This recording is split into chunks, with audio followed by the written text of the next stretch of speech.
Two Shotim made an arrangement that if either one of them works on the other person's day, the hide of his animal will be torn. So one of them went and worked on the other one's day. The other one tore the hide. So they came before Rava, Paskind. The tear of the hide has to pay the violating shaykhah. Rav Yemar Bar Shelmia says that the Brisa says that people of the city can enact and enforce their arrangements with the knas, with the fine. Rava didn't respond to him. He didn't answer. Rav Papa said this was completely justifiable. Why? Because he held that when there's a great person in the city, fines have to be enacted in front of that great person. The Brisa says we don't ask people who collect stuff of the tzibur, kapayim, to give an account, nor do we do so with the gizbar of hektish. There's a remnants to this, but not a proof. In Malachim Beis, it says, "V'lo yechashevu ve'emunah heim osen." Those who build the mikdash don't need to make an account for what they take. Rav Elazar says as follows: even when giving money to a trustworthy person in your house, you should wrap it and count the money, because the pasuk says, "V'yatsuru v'yimnu." Rav Huna said, if someone claims to be poor and asks for food, we check to see if he's really poor. If he asks for clothing, we give it to him without checking. So you can learn this from either a pasuk or from svara, logical reason. For reasoning, someone who's not clothed properly is embarrassed, and one who doesn't have food is not. If you want to learn it out from a pasuk, it says in Yeshayahu Nun Zayin, Paros l'ra'ev lachmecha. And it's written with the sin, but you can read it as parosh, which is clarified before giving. You can take a look at Tosis, whether this is a girsa change from ours or not. The pasuk says, "Kisire arum b'chisisa." As soon as you see an arum, a naked person, give him clothing.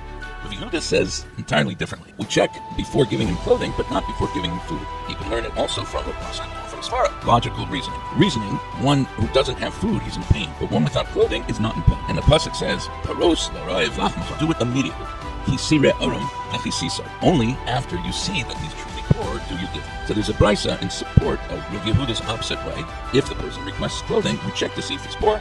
If he requests food, we give it to him before checking. The Mishnah says if a poor person is traveling, we give him at least a loaf that's bought for a pudion, or grain sells for 4 slime per seller. If he's going to spend the night, we give him the amount of how much lodging costs. Rav Papa says this means a bed and a pillow.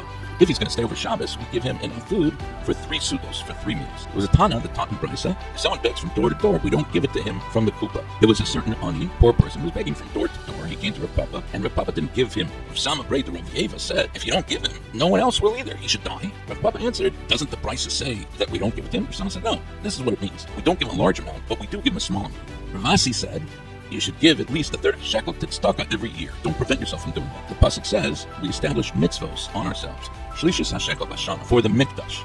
50 shkolin used to be a standard amount of yearly income. Rav Asi said tzedakah is equal to all the mitzvos because it says v'amadnu aleinu mitzvos. It says it in plural, so that's how we know that it's equal to all the mitzvos. The Gemara gives us a memorization tool here: gadol, mikdash, and basra. Rav Lazar says, a person who causes others to give tzedakah is greater than a person who gives it himself. If you merit, so paros l'ra'ev lachmecha will apply to him. But if not, the aniyim merubim tavi b'is. Rome, which constantly demands money, will take your money too. Rava said to the people of Jerusalem, which was his city, I beg you, give tzedakah with each other so that you'll have shalom with the king. Rav Lazar said, when the mikdash stood, a person gave a half shekel, and that was a kapara for him and atonement. But now that there's no mikdash, if you give tzedakah, great. If not, the umus ha'olam will forcibly take your money away. But the Gemara concludes, even so, it's still considered tzedakah because it says v'nogeh shayach tzedakah. Now, here on Amud Beis, there's a girsa issue. Rashi says it's Rav Sheshes. Tosa says it's Rav Achtamai bar Ami, who messed up the ways of his mother. The Gemara's going to explain that. Vayilbash tzedakah kashiryan. Just like in armor, you have little pieces put together, and that forms big armor. The same thing with every fruit of tzedakah. It joins up to a huge amount. Chanina said, we learn it from a different pasuk. Just like every thread joins up to make a big garment, the same thing with every pruta of tzedakah. Now the Gemara asks, how did Rav Achdevoy or Rav Sheshes mess up the ways of his mother? The answer is he forced her to act shalobet tznius, immodestly, in the following episode that the Gemara is going to say. Rav Achdevoy bar Ami asked the question, where do we find that Mitzorah during 7 days of his counting, after he brings the birds and the shapes again, impurifies other people? Rav Sheshes answered, since he makes clothing tameh, he makes people tameh. The question came down. Maybe he only impurifies what he wears, but not other clothing and not other people. One who moves on their veiling, dead bodies meant to know what he wears, but not other clothing or people. Rav Sheshes asked the question, so where do we find that a rodent impurifies other people? Isn't it that it's metamic clothing? So he answered, no, that says about rodents, Isha sher yida b'chol sharetz. There's a counter question here. So what's the source that Zera impurifies other people? Isn't it that it's metame clothing that impurifies clothing? Rabbi Devoy said, it says, O ish by Zera, which includes anyone who touches it. It seems that the tone in which he said it was disrespectful. Rav Sheshes was hurt, and as a result of that, Rabbi Devoy became mute, and he forgot his learning. His mother then begged Rav Sheshes to daven for him. He refused, until she said, you nursed from here, so please have mercy on my son. Rav Sheshes davened for him, and he recovered. Still, we don't know the source that Metzora, during his days of counting, and purifies other people. Rav Shimon answered from a price that says, a Metzora has to wash his clothing during the days of counting, and during the days he is absolutely clean, just as he impurifies people when he's machla, also during the days of counting.